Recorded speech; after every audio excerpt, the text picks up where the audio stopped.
হচ্ছে মিষ্টি আলুর গাছ। দেখেন গাছটা এখানে বোনা, তো এটার নিচে আস্তে আস্তে চারদিক থেকে অনেকগুলা আলু হবে।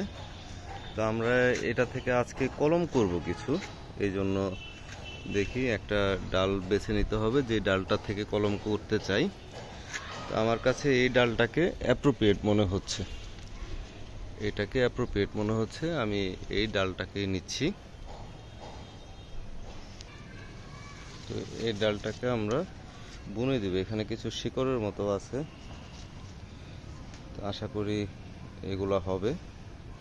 এই ডালগুলোকে কাটবো, কেটে আমরা বুনে দিব ছোট ছোট পিস আকারে।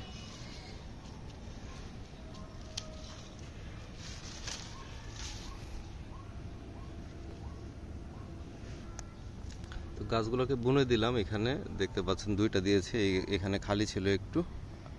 তো এটার আপডেট পরে দিব, দেখা যাক কেমন হয় চারাগুলা। যদি গাছগুলো বাঁচলে আলু হলে তখন আপনাদেরকে ওইটার একটা ভিডিও দিব। আমার চ্যানেলটা সাবস্ক্রাইব করে রাখবেন।